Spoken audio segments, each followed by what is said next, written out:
like I said, I got in just a little quick rundown.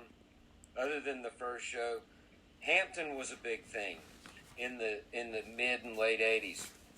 Hampton became their East Coast spot. Everybody down here, and Hampton always happened in the spring tour. So you could always count on Hampton being in March. Mm-hmm. It'd be cold and windy, but Hampton was awesome. They always played great there. So that was like our Atlanta Dead scene. That was our home away from home. We were, fucking Hampton's coming up. We got tickets. Yeah. And so I saw a lot of some of my incredible shows are Hampton shows. Of all the cities that I saw, those the Hampton runs from, say, 85 to 89, 90 were awesome. In fact, it got so crazy that the city of Hampton, after the 88 shows, said, no more. So, this is pre-internet, pre-cell phone, pre-pagers. Nobody had pagers. Mm-hmm. You talk to somebody that was on a landline, payphone. So you got your info secondhand through rumor mill. Mm-hmm. So I remember learning, they're not going to let the Dead go back to Hampton. And pretty much a bummer. And so they were not on the spring tour in 89. And so come along into the fall of 89, my band, The Grapes, we were starting to stretch out and finally go outside of just the Southeast. We had tried. We would play Athens and we'd play Birmingham and we'd play, a couple hours from Atlanta, but that was it. So we were stretching out and we were doing a run, crazy enough, to Virginia. And I think a week of shows in Virginia.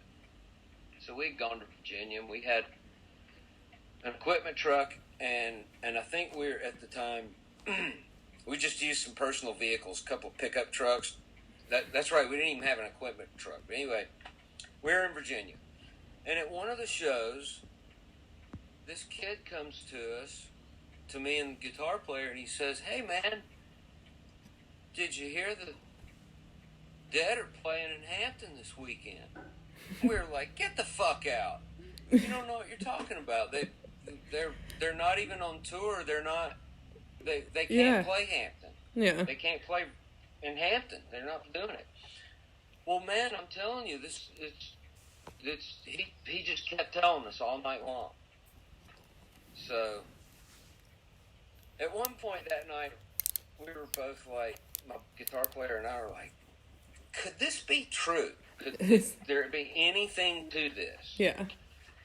Well, I don't know. So we talked to the guy after the show. He's like, I live close by.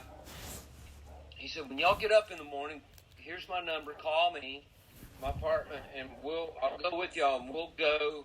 I think we were about 45 minutes from Roanoke. Mm-hmm. He goes, we'll drive. That's the closest place you can buy tickets. And at the time, it wasn't even called Ticketmaster back then. I forgot what it was called in the 80s. But he said, so that's where we'll have to go to find out. Mm-hmm. It's like, okay, fuck. We got nothing else to do. Yeah. So we got up that morning. We called the kid. We went and picked him up. And we drove to Roanoke, and we drove to the Roanoke Civic Center. I can still picture that damn place. And Civic Center, giant empty parking lot. It was a weekday, right before lunchtime. So we go into this.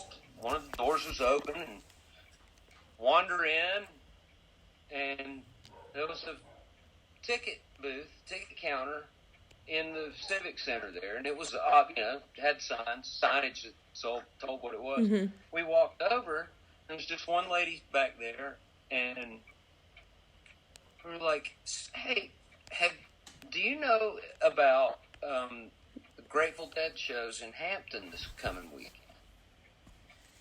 she was like, well, let me look it up. And, computer system, but it was still late 80s. It was still sort of, wasn't, only places like that and cops and government had them, yeah.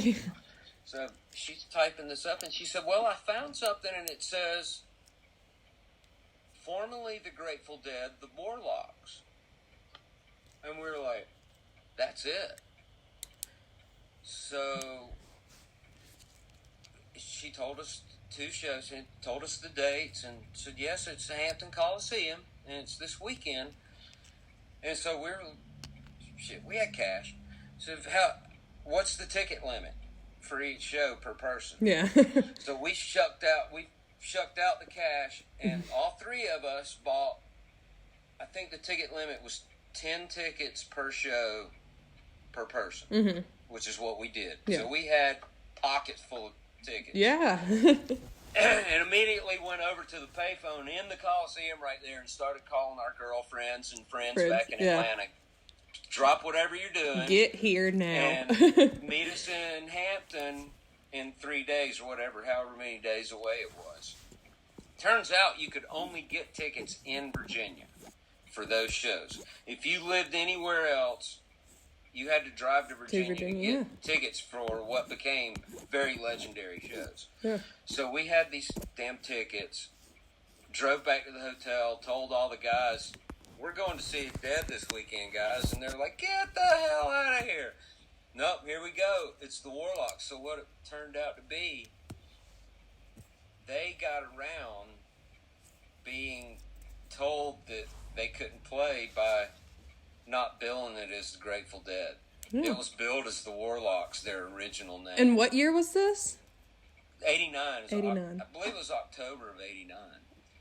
And that was how they got around it. And the sign in front of the Coliseum even said, the Warlocks. Wow. You can start Googling after this. That's and you cool. can find a bunch of images that people posted from those shows, and they ended up being infamous shows for a number of reasons. And the coolest thing is that we just happened to be on the road with our band in Virginia. That's the only reason we were able to get tickets. And we could have thought that guy was totally full of shit, left, and may have gotten shut out. A lot of people got shut out. A lot of people if you think about it, it was all rumor mill back then. People calling on landlines. Yeah, the Dead's playing. It's 2 days away or whatever. And for people to try and get to Hampton in time to try and get a ticket, wasn't happening. They sold out. So what had happened was the Dead had played in California just a few weeks before, not even a month before, I think. And played some songs for the first time in a long time, and it was a big deal. They had done Death Don't Have No Mercy, Addicts of My Life. I think they had even brought back Help on the Way, Slipknot at the time, which I had never seen. They had quit playing a lot of songs before I saw my first show. So we had heard about that. We were like, oh man, they're playing these new songs. Also, what had happened that summer, I guess, was they started started messing with digital equipment, the guitar players. So they were coming up with all kind of crazy new sounds. Jerry had all these new sounds. They all did. They were always cutting edge on technology. So they had all these new sounds. And Jerry, one of the things that he had done to do that was brought back his old guitar, which you've probably seen Warren Haynes and people play. It's called the Wolf. A little blonde guitar, and it's got a wolf head on the back of it right here. Well, Jerry brought back the Wolf, and that was another big thing. The only guitar we'd ever seen him play was the Tiger. That was the only thing he played in the 80s. And they had set up that Wolf guitar with his digital equipment. And so it was on stage. And I mean, when the show started, the Wolf was sitting up there and was like, wow, there's the fucking Wolf sitting there. And he only played it during Space at the time. he didn't play it during songs. He'd pick it up and play it and make all of his crazy sounds with it. But it was just a cool thing. It was one of those cool things where we knew that it was a new time. Mm-hmm. They had already had Touch of Grey. They'd gone through the whole crowd getting gigantic overnight when Touch of Grey came out. So they were in they had gotten one of their good strides at that point. And man, those shows were off the hook. And everybody, we got to see the Help on the Way. We got to see the Death Don't Have No Mercy and the Addicts of My Life. And we were all just on cloud nine after that. We couldn't believe that we had seen them do this stuff. Mm-hmm.